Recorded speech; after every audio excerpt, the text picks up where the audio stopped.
మీ కళ్ళద్దాల్ని ఇక పక్కన పెట్టేయండి. ప్రతి కంటి సమస్యకి బెస్ట్ సొల్యూషన్ ఇస్తుంది అమెరికన్ లేజర్ ఐ హాస్పిటల్. ఇప్పుడు ఏంటి వంశీ రిలేషన్షిప్ స్టేటస్ ఏంటి? ఆ అమ్మాయి ఓన్లీ వర్క్ లో పార్ట్నరా ఆర్ త్వరలో అమ్మాయి లైఫ్ పార్ట్నరా? లేదు, అట్లాంటిదైతే ఏం లేదు. నాకు తెలిసినంత వరకు ఏం లేదు. వర్క్ లో కూడా పార్ట్నర్ కాదు. యాజ్ ఈ సెడ్, వాడు ఫస్ట్ చెప్పినట్టే, అంటే ఒక బ్రాండ్ అంబాసిడర్ కావాలి, ఒక మన బ్రాండ్స్ ప్రమోట్ కావాలి ఒక వీడియోలో అన్నట్టే ఉంది. కానీ వాళ్ళ కెమిస్ట్రీ మాకు ఎక్కడ అలా అనిపించట్లేదే. ఏమో అంటే అది వాని పర్సనల్ కాబట్టి I don't think even I have to speak about it. నాకు మన్మధుడు సినిమాలో నీ కాఫీ ఎప్పటి నుంచి అలవాటు చేసుకున్నావురా అంటాడు వాళ్ళ తాత. అప్పటి వరకు కాఫీ తాగాడు. కాఫీ ఎప్పటి నుంచి అలవాటు చేసుకున్నావు అని సర్ప్రైజ్ అవుతాడు. నాకు సెటైరికల్ గా నాకు ఏమొస్తుంది అంటే సీన్ చూసినప్పుడల్లా నీకెందుకు అని వస్తుంది. నాకు ఆయన కాఫీ ఎప్పటి నుంచి అలవాటు చేసుకుంటే నీ మనవడు కాఫీ అలవాటు చేసుకోకపోతే నీకెందుకు, అది ఎంత సెటరికల్ కొడతాడంటే, ఓహో ఇప్పుడు హీరోయిన్ అంటే ఎవరన్నా అలవాటు చేసిండ్రా, ఇన్ని రోజుల నుంచి మేము ట్రై చేస్తున్నా కాలేదు, నీకు ఎవరన్నా చేసిండ్రేమో, కొత్త అలవాట్లు ఏంటివి అన్నట్టు అడుగుతాడు. నాగార్జున సిగ్గుపడతాడు, సీన్ అంతగా అయిపోతుంది. కాబట్టి నాలో ఉన్న ఒక సెటైర్ లేసే మనిషి బయటికి వచ్చి నీకెందుకు అలవాటు చేసుకోకుండా ఎందుకు అనిపిస్తుంది. ఎందుకంటే that will not effective at any cost. మనవాడు కాఫీ తాగకపోని ఆ తాతగా ఆ ఏజ్ లో అతనికి అవసరం లేదు. సో నాకు వంశీస్ కూడా అదే అనిపిస్తుంది. వాడు ఏమైనా చేసుకొని మనకు అవసరం లేదు కదా అనిపిస్తుంది. ఈవెన్ యాజ్ ఎ బ్రదర్ నాకే అవసరం లేనప్పుడు సొసైటీకి ఎందుకు? But he is a public figure. అంటే సినిమాల్లో ఉంటేనే పబ్లిక్ ఫిగర్, లేకపోతే ఏదైనా గవర్నమెంట్ జాబ్ లో ఉంటేనే పబ్లిక్ ఫిగర్. జనాలకి ఆబ్వియస్ గా క్యూరియాసిటీ ఉంటది. మీ మంచి కోరుకునే వాళ్ళకి ఉంటది, మీ మీద సెటైర్లు వేసే వాళ్ళకి ఉంటది, వాళ్ళకి తెలుసుకోవాలని ఉంటది. నేను ఆస్క్ అంటే ఆ క్వశ్చన్ అడిగినప్పుడు ఓకే అండి అది నా పర్సనల్ స్పేస్, కొంచెం ఓకే ఫైన్, మీకెందుకు అనడం అనేది, అంటే ఇప్పుడు మీరు ఒక పబ్లిక్ ఫిగర్ గా ఉండి మీరు ఒక సంస్థ పెట్టి అందరు మీ దగ్గర కొంటున్నప్పుడు it sends a root signal. మీకెందుకు అన్నప్పుడు వాళ్ళకి వీడియోస్ మేము ఎందుకు చూడాలని కూడా అనుకుంటారు కదా. ప్రోడక్ట్ లో ఏదన్నా ఏం కలుపుతున్నారు, లేకపోతే ఏం వస్తుంది, ప్రోడక్ట్ ఎక్కడి నుంచి వస్తుంది. ఎందుకంటే నువ్వు డబ్బులు ఇచ్చి ప్రోడక్ట్ కొంటున్నావు,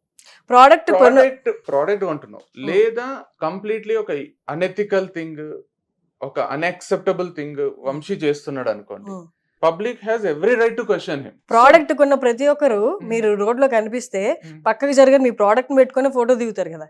అన్నా నాకు నువ్వంటే ఇష్టం, మీరంటే ఇష్టం, మీరు వీడియోస్ చేసేది ఇష్టం, మీ ఫార్మింగ్ కాన్సెప్ట్ ఇష్టం, మీరు జనాలకు ఆర్గానిక్ ఫుడ్ అందించడం ఇష్టం. సో అవన్నీ బేస్ చేసుకుని నాకు నువ్వంటే ఇష్టం, నీతో ఫోటో దిగుతున్నారు కదా. సో ప్రోడక్ట్ కొన్నప్పుడు ప్రోడక్ట్ నే ప్రేమించాలి, మిమ్మల్ని కూడా ప్రేమిస్తున్నారు కదా. కరెక్టే. దిగుతున్నప్పుడు నాకు చెప్పడం ఇష్టం లేదు అనడాన్ని కూడా ఇష్టపడాలి కదా. ఎగ్జాక్ట్లీ, ఒప్పుకుంటారు.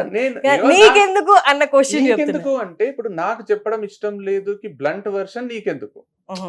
సో నేనేమంటున్నా అంటే ఇప్పుడు నేను ఆ సినిమా రెఫరెన్స్ ఎందుకు తీసుకొచ్చినా అంటే ఇప్పుడు పబ్లిక్ ఎంత పబ్లిక్ ఫిగర్ అయినా, ఎంత పబ్లిక్ లో ఉన్నా ఒక ప్రైవేట్ లైఫ్, పర్సనల్ లైఫ్ అనేది ఉంటది. అది ఇప్పుడు ఫర్ ఎగ్జాంపుల్ ఇప్పుడు విరాట్ కోహ్లీని తీసుకున్నా, సచిన్ టెండూల్కర్ ని తీసుకున్నా, సచిన్ టెండూల్కర్ పబ్లిక్ ఫిగర్ కాబట్టి సచిన్ టెండూల్కర్ కూతుర్ని తీసుకున్నా కూడా, ఇప్పుడు సచిన్ టెండూల్కర్ కూతురికి ఎవరితోనో ఎఫైర్ ఉంది అనేది స్ప్రెడ్ చేస్తుంటారు సోషల్ మీడియాలో. వాళ్ళిద్దరు కలిసి ఒకటే కెఫేకి పోయిండ్రు, ఒకటే దగ్గర తిరిగిండ్రు, ఒకటే ఏరియాలో సెపరేట్ ఫోటోలు పెట్టిండ్రు అని ఏదేదో చేస్తుంటారు.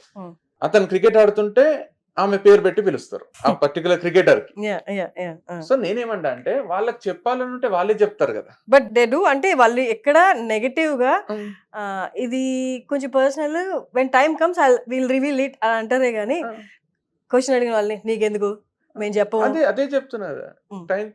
Time comes everything will come out కదా. అంటే ఇప్పుడు టైం వచ్చినప్పుడు అన్ని బయటికి వస్తాయి కదా. ఆబ్వియస్ గా వస్తాయి, రాకుంటే కూడా ఏమైతుంది అంటున్నా నేను. రాకపోయినా కూడా ఎవరికి మనం దీని ముందు క్వశ్చన్ మాట్లాడినప్పుడు ఎవరి ప్రపంచం ఆగిపోదు. స్క్రోల్ చేస్తున్నప్పుడు మిగతా వీడియోస్ ఎలా చూస్తారో ఇది కూడా చూస్తారా, ఓకే సో అండ్ సో అనుకుంటే వెళ్ళిపోతారు. నాకు తెలిసి వాడే చాలా ఇంటర్వ్యూస్ లో చెప్పిండు కదా ఈ క్వశ్చన్. వాడు ఎప్పుడు ఇంటర్వ్యూ ఇచ్చినా అడిగిండ్రు మీరు అడిగిన క్వశ్చన్. నాకు తెలిసి వాడు ఎలాబరేట్ ఆన్సర్స్ ఇచ్చిండు, ఎక్కడ స్కిప్ చేయలేదు, ఏం చేయలేదు, అసలు చెప్పలేదు. ఎలాబరేట్ ఆన్సర్స్ ఇచ్చారు కానీ అసలు అడిగిన క్వశ్చన్ కి ఆన్సర్ చేయలేదని కొన్ని కామెంట్స్ చూసాను. నేను మొత్తం చూడలేదు. మనకి ఇష్టం లేదేమో నాకు తెలిసి ఈ క్వశ్చన్ వాడిని అడిగినరు. ఏం చెప్పారు? నేను చూడలేదు అసలు. నేను కూడా అంటే ఆయన ఏం చెప్పారు ఆన్సర్ నాకు తెలియదు, చెప్పింటాడు అని అంటున్నా. వాడిని అడగాను ఇప్పుడు, ఎందుకంటే నేను ప్రోమో చూసినప్పుడు కూడా ఈ క్వశ్చన్ తోనే స్టార్ట్ చేసిన వాళ్ళు ఉన్నారు. ఈ క్వశ్చన్ అడిగినరు ఏంది ఇప్పుడు మీరు అడిగిన క్వశ్చనే అడిగినరు. నాకు తెలిసి వాడు ఎన్నోసార్లు ఆన్సర్ ఇచ్చి ఉంటాడు, అదే కరెక్ట్ అయి ఉంటుంది. వాడు ఏం ఆన్సర్ ఇచ్చిండో అదే కరెక్ట్ అయి ఉంటుంది. ఐ డోంట్ సీ ఆయన ఏం ఆన్సర్ ఇచ్చారు. నేను కూడా అదే అదే అదే అంటున్నా. ఇప్పుడు నేను I'm not the right person to talk about him or his business or anything until and unless he needs my help. And నాకు వచ్చి అరే but you did talk about his business. You said తను చాలా particular ఉన్నారు తన business లో, అదే, doubt వస్తేనే తీసేశారు. తీసేస్తున్నాడని so you know as a brother you know కదా everything what happens in his life.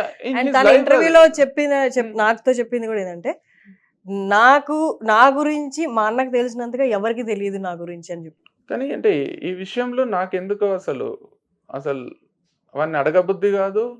వాడిని ఏంది ఇది ఇప్పుడు ఇంటర్వ్యూలో వాళ్ళని అడుగుతుంటే కూడా అరే ఒక అన్న నేనే అడగను వీళ్ళు ఎందుకు అడుగుతున్నారు అని అనిపిస్తుంది. ఇప్పుడు మన లైఫ్ మీద ఇంట్రెస్ట్ ఉండాలి అంటే ఇప్పుడు నాకు క్వశ్చన్ అడిగే వాళ్ళందరూ ఆ అబ్బాయికి ఏదో చెడు అవ్వాలని కోరుకోవడం కాదు, out of curiosity they ask అంతే. అడుగుతుండొచ్చు. కానీ మీరు అన్నట్టు టైం వచ్చినప్పుడు వాడే చెప్తాడో లేకపోతే అసలు అది ఏది లేదు లేదు అట్లాంటిది ఏం లేదని చెప్పి అలిసిపోయి ఉండొచ్చు.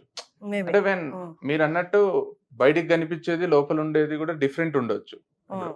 సేయింగ్ ఇట్ నాకైతే నేను ఆ దృష్టితో చూడలేదు కాబట్టి ఏమో నాకైతే ఏం అనిపించలేదు ఇంతవరకు అయితే. ఐ హావ్ వాని వర్షన్ వానికి ఉంది, వాడు బిజినెస్ ని ముందుకు ఎట్లా తీసుకుపోవాలనే ఆలోచనలో వాడు ఉన్నాడు, దానికి ఏం చేయాలో అది చేస్తున్నాడు ఇప్పుడు. సో తనకి ప్రాఫిట్ లో షేర్ ఉందా అమ్మాయికి, లేదా అదే బ్రాండ్ అంబాసిడర్ గా ఉండడం కదా? Is he paying her? Share లేదు. Is he paying her? Maybe. So she is gonna be brand ambassador of Vamshi farms. Like ఇప్పుడు like in every other employee ఒక్కొక్కరికి ఒక్కొక్క శాలరీ ఉంటది కదా, అట్లా ఉండొచ్చు. ఓకే. లోగో ఎవరు డిజైన్ చేశారు వంశీ ఫార్మ్స్ ది? తందేనా ఫైనల్ డెసిషన్? అక్కడ నేను వాందే ఫైనల్ డెసిషన్. ఓకే. అంటే బికాస్ ఇప్పుడు Vamshi farms belongs to Vamshi, లోగోలో వంశీ ఉండడం కూడా నాకు తప్పు అనిపించలేదు. బికాస్ ఇప్పుడు వంశీ ఫార్మ్స్ రేపు నాది అని ఎవరు అనలేరు కదా. ఇంతకు ముందు అన్నారా? ఇప్పుడు వంశీ ఫార్మ్స్ అయితే నాది అని ఎవరు అనలేరు కదా, ఓకే, అనకూడదని చేసుకున్నాడు. ఓకే, ఇంతకు ముందు అన్నారు నాది వంశీ ఫార్మ్స్ వంశీది. ఓకే. సో ఈ rectified everything from past experiences. Could be. ఎవరైనా పాస్ట్ లో జరిగిన దాంట్లో నుంచి లెసన్స్ నేర్చుకుంటూనే ఉంటారు, ముందుకు పోతూనే ఉంటారు. We got the answer. Okay. ఈ వంశీ ఫార్మ్స్ వచ్చిన తర్వాత చాలా మంది ఆ బిజినెస్ ని చూసి అండ్ ఆ బిజినెస్ కున్న క్రేజ్ చూసి ఇప్పుడు చాలా మంది ఆర్గానిక్ ఫుడ్ కే మక్కువ చూపిస్తున్నారు ఎక్కువ. ఏముంది ఎంత పోయినా ఇప్పుడు సేవ్ చేసి ఆ ప్రోడక్ట్స్ కొన్నా ఎట్లో హాస్పిటల్ ఖర్చు పెట్టి మీరు అన్నట్టు పెట్టాల్సింది కాబట్టి ఇక్కడే ఖర్చు పెడదామని చాలా మంది ముందుకు వస్తున్నారు. వంశీని చూసి చాలా మంది ఇన్స్పైర్ అయ్యి అవుట్స్కట్స్ లో ఫార్మ్స్ ని రెంట్ కి తీసుకొని దే గ్రోయింగ్ ఫ్రూట్స్ వెజిటేబుల్స్ ఏదైనా. How do you see this? అంటే మీరు మామూలుగా మోటివేషన్ తోనే కాకుండా మీ వర్క్ ద్వారా ఒక సెక్టర్ ని పక్కన పెట్టేస్తే చాలా మంది బిజినెస్ క్రియేట్ చేయడానికి కూడా యూ బోత్ ఆర్ అంటే కైండ్ ఆఫ్ ఇన్స్పిరేషన్ అన్నమాట. మంచి విషయమే కదా. మిమ్మల్ని అడుగుతారా హెల్ప్ కావాలి, ఎట్లా చేశారు ఏంటి? వాడే ఓపెన్ చెప్తాడు కదా, వాడు ఎక్కడి నుంచి చేస్తుండు, వాడు ఫార్మర్స్ ని ఇంట్రడ్యూస్ చేస్తాడు, ఎట్లా చేయాలో చెప్తాడు, మీకు చేయాలనుకుంటే చేసుకోండి అంటాడు. So he is okay, everybody doing it. మంచిగా అనిపిస్తుంది. ఎందుకంటే ముందు స్టోరీ టెల్లింగ్ అది చేసేటప్పుడు కూడా చాలా మంది మైకులు కొనుక్కొని కెమెరాలు కొనుక్కొని కథలు చెప్పిండ్రు. ఇన్స్టాగ్రామ్ లో 1 minute కట్ చేసి పెట్టిన తర్వాత కూడా చాలా మంది పెట్టిండ్రు. మంచిగా అనిపిస్తుంది. కాంపిటీషన్ అని ఫీల్ అవడా వంశీ? అసలు ఫీల్ అవడు 1% కూడా. కాంపిటీషన్ అయితే అసలు దరిదాపులో కూడా ఆలోచన కూడా రాదు అని. కాంపిటీషన్ అవుతారేమో వీళ్ళు నా బిజినెస్ అంతా తీసుకుంటారేమో అనేది రాదు. Because he always believes that he has a different way of doing a business. So he's going to settle in ఇదే బిజినెస్ లో ఆర్గానిక్ ఫుడ్ బిజినెస్ లో or he has other plans అంటే ఇంకేదైనా ఎక్స్టెన్షన్ ప్లాన్స్ నాకైతే idea లేదు. దీన్నే మంచిగా establish చేయాలని అవుతుంది బాగా వంశీ ఫార్మ్స్ అనేది.